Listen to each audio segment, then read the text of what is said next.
अस्सलाम वालेकुम दोस्तों।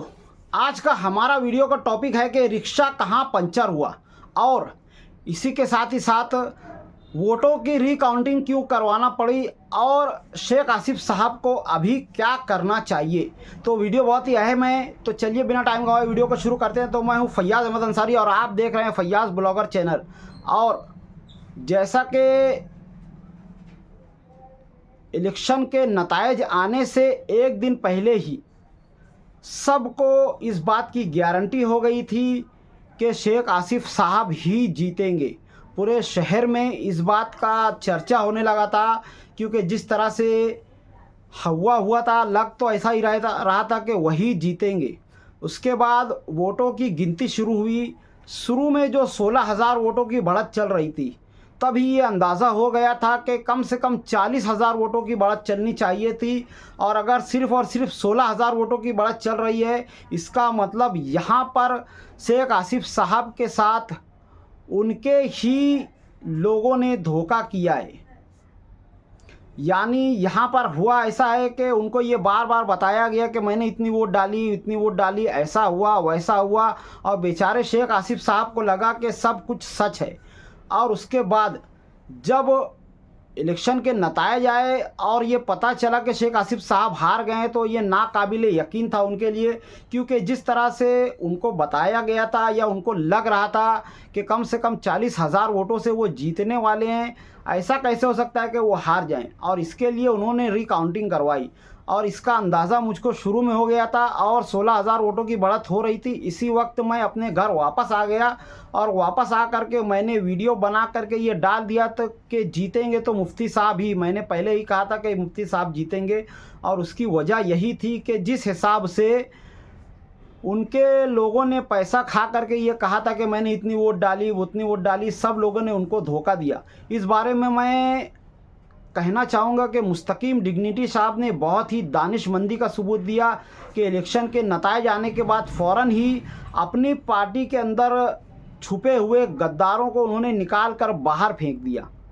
मैं चाहूँगा कि शेख आसिफ साहब को भी ऐसा ही करना चाहिए कि उनके अंदर जो गद्दार हैं, जिन्होंने उन्हें झूठा दिलासा दिया और वोटों के ताल्लुक से हेराफेरी की या फिर नोटों के ताल्लुक से हेराफेरी की, उनको ऐसे गद्दारों को चुन चुन करके निकाल के बाहर करना चाहिए, ताकि जैसा कि मुस्तकीम डिग्निटी साहब ने किया कि लोग कम रहेंगे चलेंगे, पर जो भी रहेंगे वो गारंटेड खालिस प्योर निहाली रहेंगे। इसी तरह से मैं ये कहना चाहूँगा कि शेख आसिफ साहब को भी ऐसा ही करना चाहिए कि उनके अंदर के जो लोग हैं, जिन्होंने अंदर ही अंदर रह करके गेम पलटा है या फिर झूठ बोला है या फिर उनके बांटने वाले पैसों के साथ जो भी हेरा फेरी की, ऐसे लोगों को उनको ढूंढ करके बाहर निकालना चाहिए। ये उनके लिए एक बेहतर रास्ता होगा, ताकि आगे आने वाले इलेक्शन में उनके साथ दोबारा इस तरह से धोखा ना हो और उन्हें अच्छी तरह से पता रहे कि ज़मीन पर क्या हो रहा है और अंदर ही अंदर क्या हो रहा है। और इसी के साथ ही साथ मैं ये कहना चाहूँगा शहर की आवाम से कि आप लोग जो है देख रहे हैं कि शहर में काम अल्हम्दुलिल्लाह बहुत ही अच्छी तरीके से हो रहा है, सही तरीके से हो रहा है। और अगर किसी को ऐसा लगता है कि इस काम में कोई गड़बड़ है, मुफ्ती मोहम्मद इस्माइल साहब जो है सही तरीके से नहीं कर रहे हैं, तो बिंदास आप कमेंट करें या फिर एक वीडियो बना करके डालें। अगर मुझको इसमें कोई बात दिखेगी तो मैं इस ताल्लुक़ से ज़रूर बताऊंगा। और जैसा कि मैंने कहा कि रिक्शा कहाँ पे पंचर हुई, तो रिक्शा जो है उनके अपनों ने ही पंचर कराई थी, और किस तरह से कराई इसका मैंने डिटेल में बता दिया है। और मैं चाहूँगा कि इस मर्तबा शेख आसिफ साहब जो है अक्लमंदी का सबूत दें और ऐसे लोगों को ना लें जो अल्लाह के नहीं हो सके, वो किसी और के क्या होंगे। जो अल्लाह के नहीं हुए, जो दीनदार नहीं हुए, वो आपके क्या होंगे। ऐसे गद्दारों को आपको अपनी टीम के अंदर से निकालना होगा और ऐसे संजीदा और बाशऊर तंजीमों के साथ आपको जुड़ना होगा। जैसा कि आपने देखा कि इस इलेक्शन में मुफ्ती साहब के साथ शिया जमात वाले, सुन्नी जमात वाले और कई लोग एक के बाद एक जुड़ते चले गए, और इसकी वजह से जो है उनको काफ़ी सपोर्ट मिला।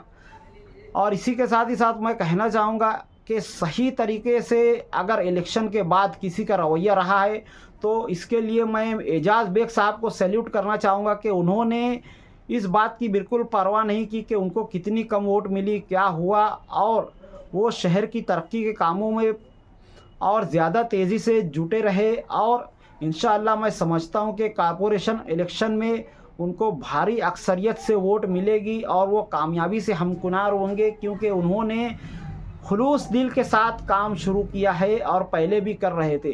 मैं समझता हूँ कि उनके जैसा सियासी रहनुमा हमारे शहर में नहीं है। तो आज की वीडियो में इतना ही, मिलते हैं अगली वीडियो में, तब तक के लिए खुदा हाफिज़। अस्सलामु अलैकुम वरहमतुल्लाहि वबरकातुहू।